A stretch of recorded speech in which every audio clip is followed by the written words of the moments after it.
আল্লাহ রাব্বুল আলামিন তার হাবিব সম্পর্কে বলেন, তাবারাকাল্লাযী নাযালাল ফুরকানা আলা আবদিহি লিয়াকুনা লিল আলামিনা নাযীরা।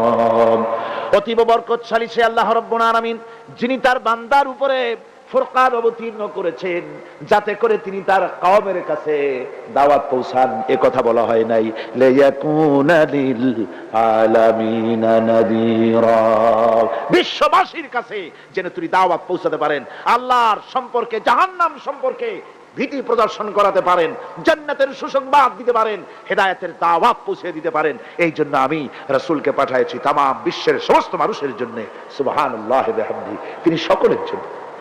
তার সম্মান আর মর্যাদা আল্লাহ রাব্বুল আলামিন এমন ভাবে পেশ করলেন, তার মর্যাদা এত বেশি, নবীর মর্যাদা এত বেশি, মুহাম্মদ সাল্লাল্লাহু আলাইহি ওয়াসাল্লাম যদি উম্মতের কোন ব্যাপারে যদি বলেন হ্যাঁ, অমনি উম্মতের জন্য তা হালাল হয়ে যায়। সুবহানাল্লাহ বলেন।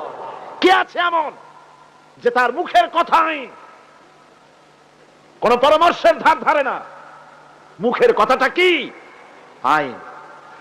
রাসূল যদি বলেন হ্যাঁ, উম্মতের জন্য কি হয়? হালাল। হালাল। রাসূল বলছেন না, উম্মতের জন্য কি হয়ে গেল? হারাম হয়ে গেল। সুবহানাল্লাহি ওয়া বিহামদিহি। এটা হচ্ছে আল্লাহ তার রাসূলকে লেজিসলেটিভ পাওয়ার, আইন তৈরি করার অধিকার আল্লাহ তার হাবিবকে দিয়েছেন। রাসূল ছিলেন শারে, শরীয়ত প্রণেতা। হালাল হারামের সীমারেখা কোরআনে যা আছে এটুকুনি শেষ নয়। হালাল হারামের সীমারেখা রাসূল পাককে প্রদান করার জন্য, নির্ধারণ করার জন্য আল্লাহ পাক তাকে পারমিশন দিয়েছেন, পাওয়ার দিয়েছেন। ওয়ামা আতাকুমুর রাসূলু ফাখুযুহু ওয়ামা নাহাকুম আনহু ফান্তাহু। এই আয়াত দিয়ে প্রমাণিত হয় রাসূল তোমাদের জন্য যা দেন তা গ্রহণ করো, যা নিষেধ করেন তার থেকে বিরত থাকো, ফিরে থাকো। রাসূল পাক সাল্লাল্লাহু আলাইহি ওয়াসাল্লামের ইজ্জত, সম্মান এভাবে আল্লাহ দান করলেন। হ্যাঁ বললে হালাল হয়ে যায়, না বললে হারাম হয়ে যায়। রাসূলের মর্যাদা এত বেশি, তিনি যদি পথ চলেন, পা উঁচু করলে আরশ আজিম পর্যন্ত চলে যান। তিনি যদি আল্লাহর দরবারে মোনাজাত করেন, মোনাজাত করতে দেরি আছে, কবুল হতে দেরি নাই। হাত তোলা লাগে না, হাত তোলা লাগে না। আমরা যে হাত তুলে মোনাজাত করি, হুজুর সাল্লাল্লাহু আলাইহি ওয়াসাল্লাম হাত তুলেছেন, আবার অনেক সময় হাত তোলেন না। কোন সময় হাত, হাদিস শরীফে এসেছে, এভাবে হাত উঁচু করেছেন আকাশের দিকে। হাদিস শরীফে এসেছে বগলের সাদা চামড়া দেখা গিয়েছে, এভাবে আল্লাহর কাছে দুহাত তুলে, দুহাত প্রসারিত করে আল্লাহর কাছে কামনা করেছেন। এমন সত্তা, মনে এরাদা করতে দেরি, কবুল হতে দেরি নেই। হাদিস শরীফে এসেছে হযরত আবু হুরায়রা রাদিয়াল্লাহু তাআলা আনহু একবার রাসূল করিম সাল্লাল্লাহু আলাইহি ওয়াসাল্লামের দরবারে কাঁদতেছিলেন। হুজুর জিজ্ঞেস করলেন, আবু হুরায়রা তুমি কাঁদো কেন? হুজুর, হযরত আবু হুরায়রা বলেন, হুজুর আমার মা আমাকে মেরেছে, আমি সেই জন্য কাঁদতেছি। হুজুর বলেন, মা তোমাকে মারলো কেন? কোনো বেয়াদবি করেছো নাকি?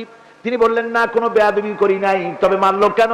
হযরত আবু হুরায়রা বলেন, হুজুর আমার মা হচ্ছেন মুশরিকা, আমার মা কাফের। আমি অনেক রাত হয়েছিল বাড়ি ফিরতে, আমার মা জিজ্ঞেস করলো এত রাত কোথায় ছিলি? আমি বললাম, মা তামাম পৃথিবী যে কদম মোবারক চুমতে পারলে নিজেকে ধন্য মনে করে, আমি সেই রাসূলের দরবারে ছিলাম, আসতে দেরি হয়ে গেছে।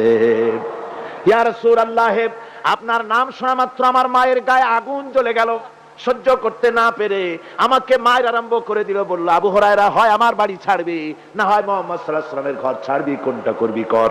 আমি বললাম, মা তোমার গায়ে যত শক্তি আছে সমস্ত শক্তি দিয়ে তুমি আমাকে প্রহার করো, আমি তামাম তোমার বাড়িটা সুদ্ধা তামাম দুনিয়া ছেড়ে দিতে পারি, কিন্তু রাসূল পাক সাল্লাল্লাহু আলাইহি ওয়াসাল্লামের কদম মোবারক ছাড়তে পারি না। ভাইরা আমার, হযরতে আবু হুরায়রা কাঁদতেছেন। আল্লাহর নবী বলেন, তুমি কাঁদো কেন? তোমার মা তোমাকে মেরেছেন, আমি এখানে কি করব? এখানে তো আমি কোনো দখল আন্দাজ করতে পারি না, আমি কি করতে পারি? এখানে ইন্টারফেয়ার তো আমি করতে পারি না, মা তোমারে মেরেছে। হযরত আবু হুরায়রা বলেন, ইয়া রাসূলুল্লাহ, মায়ের বিরুদ্ধে কোনো নালিশ করার জন্য আপনার কাছে আমি আসি নাই। বলে, কেন এসেছো? হযরত আবু হুরায়রা বলেন, হুজুর এসেছি এই জন্য, আমি জানি আপনি যদি আল্লাহর দরবারে কোনো ব্যাপারে দোয়া করেন, আল্লাহ রাব্বুল আলামিন তা মঞ্জুর করে নেন। আপনি মেহেরবানি করে আমার মায়ের হেদায়েতের জন্য আল্লাহর কাছে দোয়া করুন। হুজুর সাল্লাল্লাহু আলাইহি ওয়াসাল্লাম দুই হাত উঁচু করলেন, বললেন আল্লাহুম্মা ইহদি উম্মা আবি হুরায়রা, আয় আল্লাহ আবু হুরায়রার মাকে তুমি হেদায়েত নসিব করে দাও। এই দোয়া রাসূল করতেছেন। হুজুরকে দোয়ার মধ্যে ফেলে রেখে আবু হুরায়রা দৌড় আরম্ভ করেছে বাড়ির দিকে। পেছন থেকে কয়েকজন সাহাবী তারা দৌড়ে গেল। আবু হুরায়রা দৌড়ায় কেন? এত ভদ্র মানুষ, কোন সময় কারোর সাথে রাগারাগি করে না, দৌড়ায় কেন? নিশ্চয়ই কোনো বিপদ বুঝি হয়ে গিয়েছে, পিছন থেকে জামা টেনে ধরেছে। কি হয়েছে, দৌড়াও কেন? হযরত আবু হুরায়রা বলেন আমার জামা ছেড়ে দাও, আমাকে দৌড়াতে দাও। আমি দৌড়াইয়া বাড়ি পৌঁছে গিয়ে দেখতে চাই আমি আগে দৌড়ে বাড়িতে গেলাম না নবীজির দোয়া আমার আগে আমার বাড়ি পৌঁছে গেল। কোনটা হলো আমি সেটা দেখতে চাই। হযরত আবু হুরায়রা দৌড়াতে দৌড়াতে ঘরের কাছে গিয়ে নক করেছে। ভিতর থেকে আওয়াজ এলো, কে? হযরত আবু হুরায়রা বললেন মা, আমি ফিরে এসেছি। মা বলছেন বাবারে অপেক্ষা কর, দরজা খুলতেছি। হযরত আবু হুরায়রা বলেন মায়ের গলার আওয়াজের মধ্যে শিরকিয়াতের কর্কশতা পেলাম না, মায়ের গলার আওয়াজের মধ্যে তাওহীদের নরমিয়া পেলাম। আমার মনে হলো রাসূলুল্লাহর তীর তার নিশানায় পৌঁছে গেছে। কিছুক্ষণ পর মা আমার বেরোলেন, মাথার চুল দিয়া পানি পড়তেছে, বুড়া মানুষ। মা আমার কাছে এসে বলল বাবা, তোমাকে মারার পর আমি বড় অনুতপ্ত হয়েছি, মনে মনে অনুশোচনা করেছি, আরে আমার ছেলে তো কোনো খারাপ জায়গায় যায় নাই, কোনো খারাপ মানুষের কাছে যায় নাই, মারলাম কেন? বড় অনুতপ্ত হয়ে গেছি আমি। এই অনুশোচনা করে আমি এই মাত্র গোসল করেছি, আমাকে নিয়ে চলো তুমি বিশ্ব নবী রাসূলুল্লাহর দরবারে। আমার ভাইরা, রাসূল পাক সাল্লাল্লাহু আলাইহি ওয়াসাল্লাম আল্লাহর নবী এমন এক মহান সত্তা ছিলেন যে তিনি দোয়া আল্লাহর দরবারে হাত উঁচু করতে দেরি আছে, কিন্তু দোয়া কবুল হতে দেরি নাই। হিজরত করে মদিনায় এসেছেন, নামাজ পড়তে দিল চায়, কাবা শরীফের দিকে ফিরে যদি নামাজ পড়তে পারতাম দিলটা বড় ভালো লাগতো, কিন্তু হাত উঁচু করে মোনাজাত করতেছেন না, আল্লাহর কাছে বলতেওছেন না যে আল্লাহ তুমি আমার কিবলাটা বাইতুল মুকাদ্দাস থেকে ফিরাইয়া মক্কা শরীফে বাইতুল্লাহর দিকে ফিরাই দাও। মুখেও বলতেছেন না, মনেও না, শুধু আকাশের দিকে বারবার তাকাচ্ছেন, মোনাজাত করেন নাই। মনে মনে আশা পোষণ করতেছেন যদি এমন একটা ওহী নাজিল হয়ে যেত। আল্লাহ রাব্বুল আলামিন সঙ্গে সঙ্গে রাসূল যোহরের নামাজ পড়তেছিলেন, 2 রাকাত পড়া হয়ে গেছে, এমন সময় ওহী নাজিল হয়ে গেল, কাদ নারা তাকাল্লুবা ওয়াজহিকা ফিস সামা। ও নবী, আমি দেখতে পেয়েছি বারবার আপনি আকাশের দিকে তাকাচ্ছেন। সুবহানাল্লাহ, আমি দেখতে পেয়েছি। فَلَنُوَلِّيَنَّكَ قِبْلَةً تَرْضَاهَا فَوَلِّ وَجْهَكَ شَطْرَ الْمَسْجِدِ الْحَرَامِ। আর দেরি নাই, আপনার মনের আশা পুরা হয়ে গেছে, এক্ষুনি আপনার কিবলা পরিবর্তন করুন। হুজুর 2 রাকাত পড়েছিলেন বাইতুল মাকদাসের দিকে ফিরে, বাকি 2 রাকাত তিনি মক্কা শরীফের কাবা শরীফের দিকে ফিরলেন। আজও পর্যন্ত সেই মসজিদ আছে, সাক্ষ্য দিচ্ছে নবীর কথা কিভাবে মঞ্জুর হয়। মসজিদে কিবলাতাইন মদিনা মুনাওয়ারায় সেই মসজিদ আজও আছে। ভাইরা আমার, রাসূল পাক সাল্লাল্লাহু আলাইহি ওয়াসাল্লাম এত বড় মর্যাদা সম্পন্ন ব্যক্তিত্ব, মহান ব্যক্তিত্বের উম্মতের মধ্যে আল্লাহ আমাদের শামিল করেছেন। শুকরিয়া স্বরূপ আমরা পড়ি আলহামদুলিল্লাহ। জোরে সোরে পড়েন আলহামদুলিল্লাহ। আমার ভাইরা, মর্যাদা এত বেশি আল্লাহ রাসূলকে আল্লাহ রাব্বুল আলামিন দান করেছেন।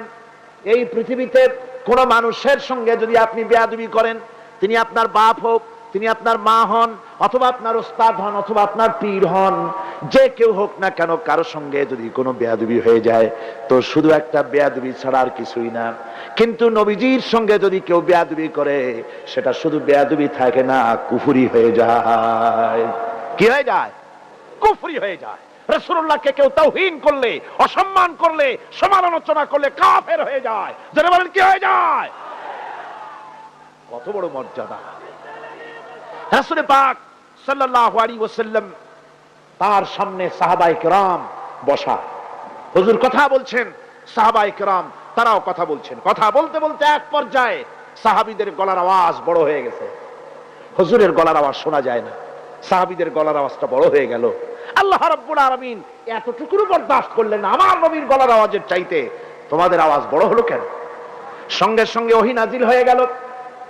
আল্লাহ রাব্বুল আলামিন বলেন, ইয়া আইয়ুহাল্লাযীনা আমানু লা তারফাউ আসওয়াতাকুম ফাওকা সাউতিন নবী। ও বিশ্বাসীরা, খবরদার, তোমরা যারা ঈমান এনেছো শোনো, তোমাদের গলার আওয়াজ যেন আমার নবীর গলার আওয়াজের চাইতে বড় না হয়ে যায়। যদি তা হয়, আনতাহবাতা আমালুকুম, জীবনের সমস্ত ভালো কাজগুলি আমি আল্লাহ বরবাদ করে দেব। আজ পর্যন্ত এই আয়াতে কারিমা রাসূল পাক সাল্লাল্লাহু আলাইহি ওয়াসাল্লামের রওজায়ে আতহারের সামনে সবুজ সাইনবোর্ডের উপরে সোনার অক্ষর দিয়ে এই আয়াতে কারিমা লেখা রয়েছে। সুবহানাল্লাহ। সর্বকালের, সর্বযুগের সর্বশ্রেষ্ঠ মহামানব, সর্বশ্রেষ্ঠ বিশ্বনবী, আল্লাহর পরে যার মর্যাদা, তিনি হচ্ছেন মুহাম্মদ রাসূলুল্লাহ সাল্লাল্লাহু আলাইহি ওয়াসাল্লাম। তার অনুসরণ করা ইবাদত, তার অনুসরণ করা কি, আর তার নাফরমানি করা কুফরি। আল্লাহ রাব্বুল আলামিন বলেন, নবী আপনি বলুন, কুল ইন কুনতুম তুহিব্বুনাল্লাহ ফাত্তাবিউনি ইউহিব্বুকুমুল্লাহ ওয়া ইয়াগফির লাকুম যুনুবাকুম ওয়াল্লাহু গফুরুর রহিম।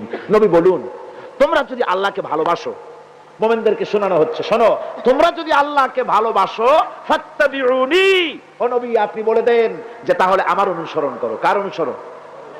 নবীর। কার অনুসরণ? নবীর অনুসরণ। আল্লাহরে যদি ভালোবাসো, এ দাবি যদি সত্য হয়, আমার অনুসরণ করো। আর আমার অনুসরণ যদি করো, আল্লাহ পাক বলেন, নবী শুনায় দেন, আপনার অনুসরণ যারা করবে আল্লাহ তাদেরকে ভালোবাসবেন, আর শুধুই ভালোবাসবেন না, তামাম জিন্দেগির সকল গুনাহ খাতা রব্বুল আলামিন মাফ করে দিবেন। জীবনের সব গুনাহ মাফ হয়ে যাবে যদি হুজুরের অনুসরণ করা যায়।